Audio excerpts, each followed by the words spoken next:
कहीं ना कहीं एक बच्चे पर संस्कारों का बहुत बड़ा प्रभाव पड़ता है। दो प्रकार के संस्कार होते हैं। स्वामी श्रद्धानंद जी ने कुछ भी छुपाया नहीं है हमसे, है ना। अपनी बुरी आदतें भी अपने आत्मकथा में उन्होंने लिखी है कि मैंने ये बुरा काम किया। अब देख रहे हैं संस्कार कहाँ से चलते आ रहे हैं, उनके परदादा जी से। तो ये तो रही उनके परदादा जी की बात। परदादा का नाम था सुखानंद, ठीक है। अब हम आगे बढ़ते हैं उनके दादाजी। और एक और चीज थी कि जो नानक चंद जी थे, श्रद्धानंद जी के पिता, उन्होंने बहुत बार अपने जो जिस पद पे वो कार्यरत रहते थे, उन्होंने बहुत बार उनसे त्याग पत्र दिया। जितना हमारी जरूरत है हमें उतना उपभोग करके बाकी दूसरों के लिए भी छोड़ना चाहिए। जैसे हमारे ग्रंथों में लिखा है ना, तेन त्यक्तेन भुंजितः मां वृद्धः कस्य सिद्धः। पहले उन्होंने उत्तराखंड के 39 गांवों को शुद्धि आंदोलन किया, उनका शुद्धि करवाया था। ईसाई और मुसलमानों से उन्हें दोबारा सनातन धर्म में वो वापस लेकर आए थे। तो वो एक व्यक्ति नहीं थे, वो एक संस्था थे। सबसे पहले बात ये है कि मैंने पिछले बार ये बोला था कि जो श्रद्धानंद जी का व्यक्तित्व था, उसके ऊपर, उनके व्यक्तित्व के ऊपर सबसे ज्यादा जो असर आया था वो महर्षि दयानंद जी का था, जो कि सबको पता है। और कहीं ना कहीं उनके घर का जो वातावरण था, उनके घर का जो परिवेश था, जैसे उनके जो माता पिता थे, उनके जो दादाजी थे, उनके जो परदादा जी थे, उसका असर भी था।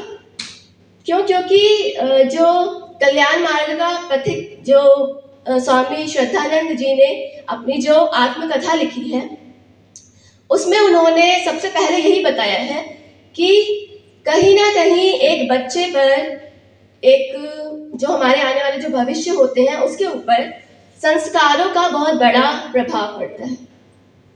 तो संस्कारों का प्रभाव उन्होंने जैसा बताया है कि दो प्रकार के संस्कार होते हैं। एक तो हमारे जो पूर्व जन्म के कर्म है, जैसे जो हमारे पूर्व जन्म का कर्म है उसके अनुसार हमारे संस्कार बनते हैं, और उसी के अनुसार हमारे माता पिता का निर्धारण होता है। जैसे किसी को बहुत पुण्यात्मा माता पिता मिलते हैं, बहुत भले माता पिता मिलते हैं, तो इसका जो कारण है वो उसके पूर्व जन्म, उस जो आत्मा, वो जो जिसने जन्म लिया, उस आत्मा के पूर्व जन्म का वो रिजल्ट था, उसका परिणाम था।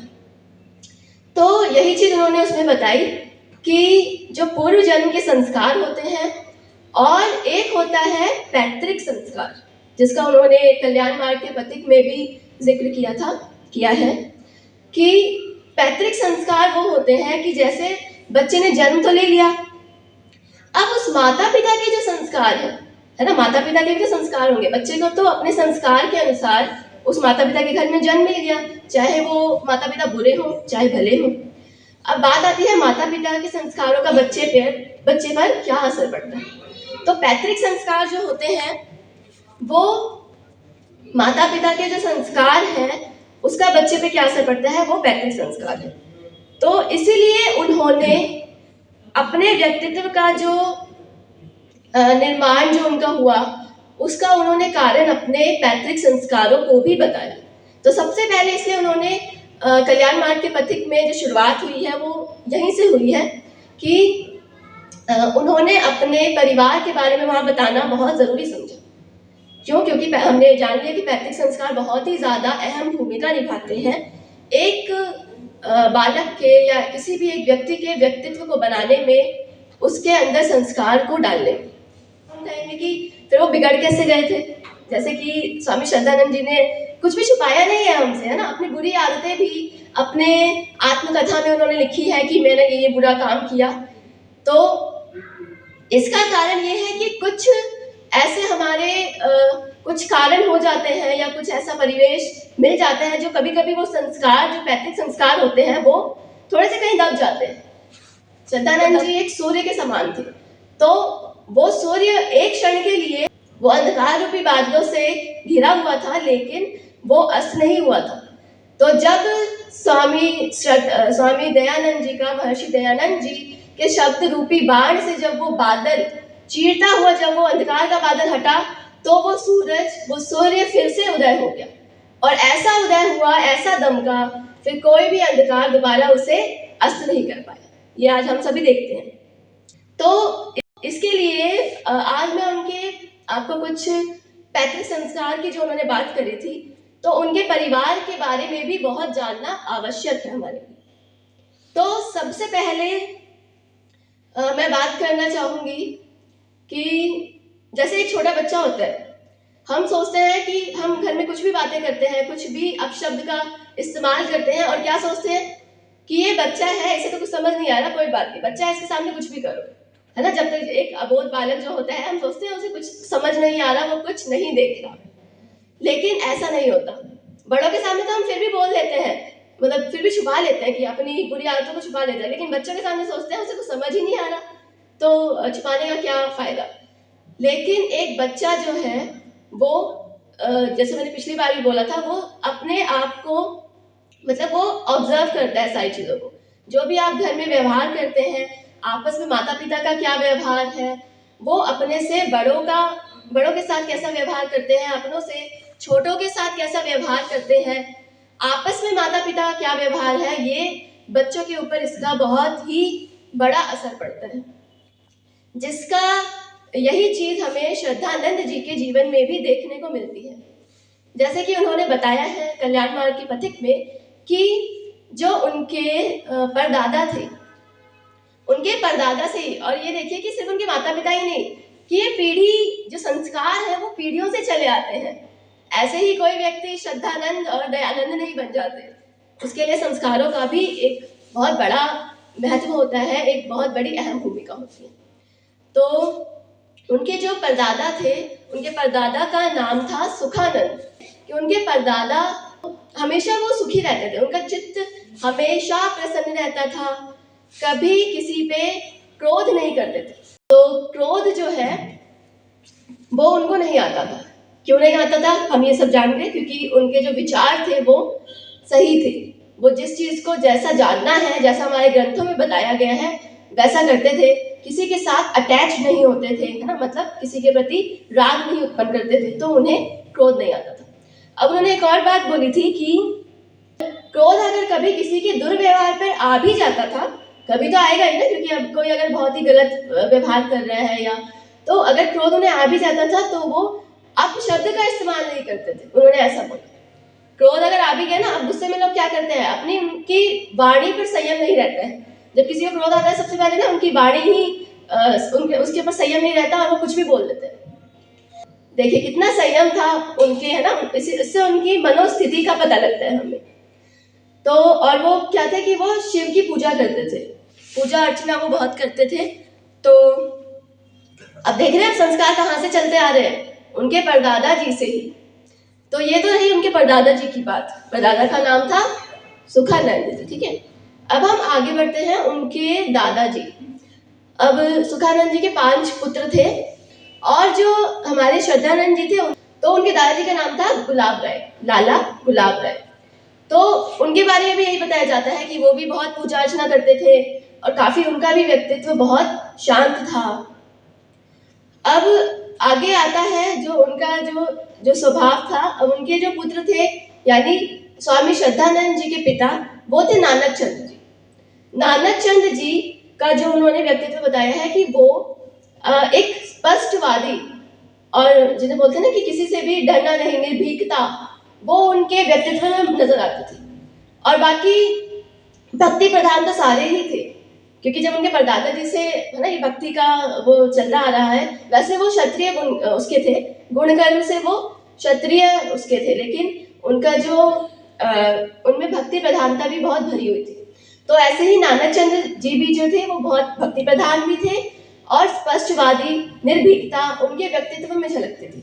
अब निर्भीकता का यहाँ एक उदाहरण जैसे उन्होंने प्रस्तुत किया कि वो एक रानी के यहाँ काम करते थे, हीरा देवी उनका नाम था। तो जब उनके पुत्र जो थे 2, उनको लेके वो जालंधर स्थापित होने लगे, जालंधर जाने लग गए। तो वो भी, नानक चंद जी भी उनके साथ जालंधर जाने लग गए, बिना किसी प्रलोभन के। जैसे जो वहाँ के राजा थे, जहाँ वो पहले रहते थे, तो उन्होंने उनको प्रलोभन भी दिया, लेकिन उस प्रलोभन को ठुकराकर वो उन रानी के साथ वहाँ जालंधर चले गए थे।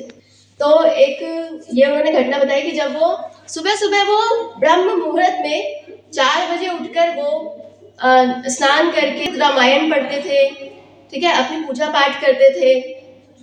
और जब वो तेज आवाज में, बिल्कुल तेज स्वर में, उन्होंने लिखा हुआ है कि जब वो तेज स्वर में रामायण का पाठ करते थे तो जो उनके पुत्र थे, रानी जी साहिबा के जो पुत्र थे, तो वो बोलते थे कि आप मन मन में परमात्मा का स्मरण नहीं कर सकते क्या, जितनी तेज तेज आवाज में चिल्ला चिल्ला के करते हैं।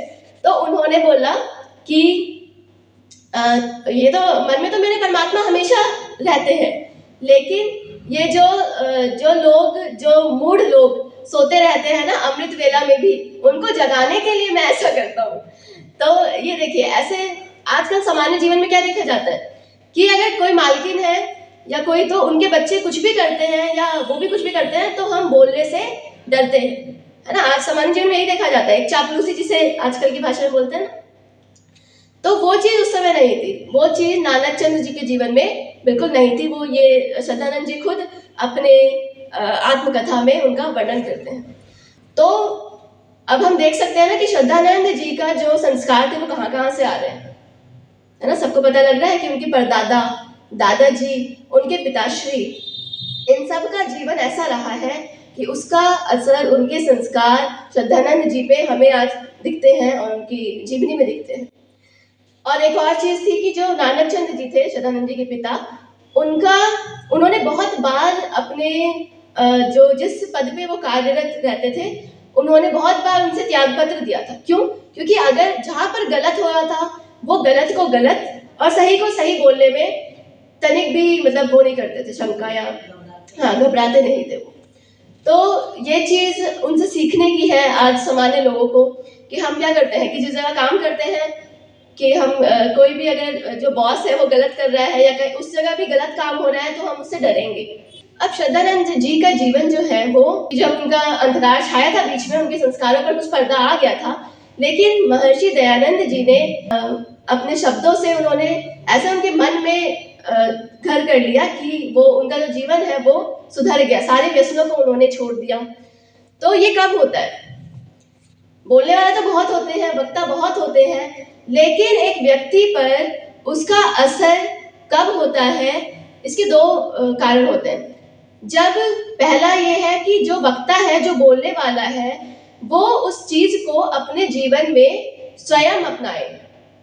तो समझ रहे हैं आप कि जब आप उस चीज को जीते हैं ना, तो वो चीज सामने वाले को, उसका जो ऑरा है बोलने वाले का, उसके शब्दों में इतनी, एक तरीके से कह सकते हैं, इतना मन छिपा होता है कि वो किसी भी व्यक्ति को प्रभावित करता है। तो यही चीज स्वामी श्रद्धानंद जी के साथ भी हुई। जब उसका असर ऐसा पड़ा स्वामी श्रद्धानंद जी पे कि उन्होंने सारे व्यसनों को छोड़ के उन्हीं 2-3 दिनों में, सिर्फ 2-3 दिन उन्होंने उनका भाषण सुना था, उनके प्रवचन को सुना था और उनका जीवन पूर्णतः परिवर्तित हो गया था। तो ये हो गई एक चीज। और दूसरी चीज कि श्रोतागण के संस्कार, है ना, जो कि मैंने पहले बोला कि अब जैसे स्वामी श्रद्धानंद जी थे, और भी तो लोग वहां पर थे, लेकिन फिर भी स्वामी श्रद्धानंद जी में इतनी बुराइयां, उस टाइम इतनी बुराइयां होते हुए भी क्यों वो इतने आगे और इतना उन्होंने देश के लिए काम किया? क्योंकि श्रद्धानंद जी के संस्कार भी वैसे थे, है ना। पहले से जो कि हमने देखा, पैतृक संस्कार थे उनके स्वयं के पूर्व जन्म के संस्कार भी थे, जो कि उन्हें आज हम इतना याद करते हैं और स्वामी श्रद्धानंद जी की जय जयकार करते हैं, उनकी महिमा को इतना गाते हैं। तो अब उनकी माता जी के बारे में थोड़ी सी चर्चा कर लेते हैं कि जब वो काशी में रहने गए थे तो उनका बहुत बड़ा मकान था उस टाइम। तो उनके जो पिताश्री थे श्रद्धानंद जी के, वो तो बाहर ही शहरों में मतलब जाते रहते थे, बाहर ही रहते थे, तो बड़ा मकान था। तो उनकी माता जी ने सोचा कि हम किसी, एक महिला थी वहां पर, तो उनको उन्होंने वहां रहने के लिए दे दिया ऐसे कि हाँ भाई आप भी रह लीजिए, इतना बड़ा मकान है, क्या करेंगे, है ना। तो आजकल हम क्या करते हैं कि जो भी चीज है नहीं, हम ही उपभोग करेंगे इसका, जितना भी हमारे पास है, नहीं ये भी मुझे चाहिए, ये भी मुझे चाहिए। मतलब अगर जितना हमारी जरूरत है हमें उतना उपभोग करके बाकी दूसरों के लिए भी छोड़ना चाहिए। जैसे हमारे ग्रंथों में लिखा है ना, तेन त्यक्तेन भुंजितः मां गृधः कस्य सिद्धनम। यानी ये जो समाज में हमारे जितने भी वस्तु है, जितने भी प्रकृति में ईश्वर ने हमें दिया है, उसका हमें त्याग पूर्वक ही भोग करना चाहिए। ये नहीं कि जितना है सब चीज मेरी ही है, ठीक है। तो जब वो रहने लगे तो वो जो महिला थी वो काफी, जिसे बोलते हैं ना कि छूत छात जिसे बोलते हैं, उस टाइप की थी। तो काशी में उस समय बहुत पाखंड, जैसे मैंने पहले ही बोला, तो वो महिला भी उसी टाइप की थी। तो उनका क्या था कि जैसे होता है ना कुछ लोग कि वो, उनका ये कहना था कि शौच भी अगर आप जाए तो बिल्कुल वस्त्रों को उतार के, बिल्कुल है ना, वस्त्र बिल्कुल लगने नहीं चाहिए कहीं पर, उनको उतार के और वहां से जब वापस आए तो नहाना है आपको। इस तरीके से काफी जो बोलते हैं ना ढकोसले एक तरीके से, तो वो चीज वो करती थी। तो श्रद्धानंद जी को भी ऐसा बोलते थे वो कि आप भी करो, तो इस टाइप से उनको भी बहुत परेशानी होती थी। तो एक दिन क्या हुआ कि एक दिन मिट्टी के बहुत सारे टुकड़े ना कुछ गिर गए होंगे कहीं से, ऐसे छत पर होंगे इस टाइप से। तो जब वो जाने लग गए, चलने लगे, उनका पैर उन मिट्टी के टुकड़ों से टकरा गया श्रद्धानंद जी का। तो वो जो महिला थी, उन्होंने बोला, चिल्लाने लगी वो महिला की, छुआ छुआ छुआ छुआ छुआ छुआ, छूत नहीं आता है कोई चीज, छुआ छुआ छुआ, नहाओ नहाओ नहाओ। तो ये सुन के उनकी श्रद्धानंद जी की जो माता श्री थी वो ऊपर आ गई कि अभी क्या हो गया, ऐसे क्या हो गया। तो उन्होंने बोला कि ये देखो, ये जरूर किसी कौवे के मुंह से ये चीज गिरी है और ये चीज ना छूत मतलब है, और ये इनसे सट गए मतलब, तो इनको अब नहाना पड़ेगा, नहाओ नहाओ। तो ये चीज थी। तो उस दिन के बाद जो श्रद्धानंद जी की माता जी थे, उन्होंने उन महिला को क्या बोला कि आप किसी और मकान में जी चले जाए, है ना। आप समझ रहे कि उनकी जो माता श्री थी, उससे ये पता लगता है कि हमें कि उनकी माता श्री भी रूढ़िवादी ख्यालातों की नहीं थी, कहीं ना कहीं उनका भी व्यक्तित्व श्रद्धानंद जी पर ये चीज पड़ी है। बात आती है कि स्पष्टवादिता की और निर्भीकता की, तो वो स्वामी श्रद्धानंद जी में हमें कहाँ कहाँ देखने को मिली। जैसे अगर आपने पढ़ा भी होगा पहले या सुना भी होगा कि जब एक रॉलेट एक्ट था, जिस समय अंग्रेजों का शासन था, तो है ना, कांग्रेस पार्टी जो जिस समय थी, गांधी जी थे, तो उस समय रॉलेट एक्ट हुआ था। तो उस टाइम पे श्रद्धानंद जी भी कांग्रेस पार्टी के सदस्य थे। तो उन्होंने उस समय शुद्धि आंदोलन उसी समय चलाया था उन्होंने। तो क्या हुआ था कि जब वो उसका विरोध करने, रॉलेट एक्ट का विरोध करने के लिए जब निकले थे, तो अंग्रेजों ने उन पे गोलियां दानी थी, है ना, उन पे गोलियां दानी थी, सबको सुनने में बहुत सबको पता है। हाँ, तो उन्होंने क्या किया था कि बिना किसी डर के, बिना किसी भय के, निर्भीकता के साथ उनके सामने समक्ष जाके अपने सीने पर से वस्त्र हटा के, और क्या बोला, गोली को अपने सीने पे से हटाकर चलाओ गोली। तो ये निर्भीकता आप देख सकते हैं, ये कितने निर्भीक थे, मतलब सोच के एक तरीके से ना आत्मा हो जाते हैं कि कितने निर्भीकता उनके जीवन में दिखती है हमें। चलाओ गोली, तो वो लोग नहीं चला पाए, वो लोग वहां से चले गए। तो एक तो ये निर्भीकता हमें दिखती है, और भी उनके जीवन में बहुत सारी ऐसी घटनाएं हैं निर्भीकता की। और एक और चीज, जैसे कि जब उन्होंने स्पष्टवादिता की जहां तक बात आती है, तो जो शुद्धि आंदोलन की मैंने बात करी कि उन्होंने अकेले, पिछली बार मैंने बताया था, अकेले उन्होंने उत्तराखंड के 39 गांवों को शुद्धि आंदोलन किया, उनका शुद्धि करवाया था। ईसाई और मुसलमानों से उन्हें दोबारा सनातन धर्म में वो वापस लेकर आए थे। तो वो एक व्यक्ति नहीं थे, वो एक संस्था थे, वो तो ऐसे ही पता लग रहा है। अब आगे बात करते हैं हम कि स्पष्टवादिता एक उनकी उसमें दिखती है कि जब, तो गांधी जी जब उन्हें बोलते हैं कि जब उन्होंने शुद्धि आंदोलन चलाया था, तो मुसलमानों को वो दोबारा से सनातन बना रहे थे।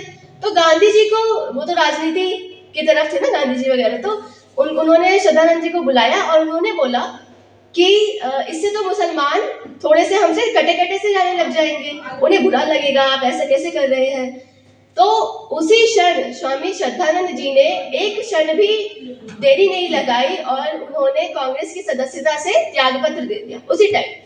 बोला कि अगर मैं तो अपने धर्म की खातिर काम कर रहा हूँ, मैं तो अपने, जो मेरा धर्म कहता है, जो वैदिक धर्म है, उसके अनुसार मैं काम कर रहा हूँ, जो मेरा कर्तव्य है, लेकिन अगर आपको ये सही नहीं लगता तो मैं कांग्रेस की सदस्यता से अभी त्यागपत्र देता हूँ। और वहीं से देके वो बाहर निकल गए।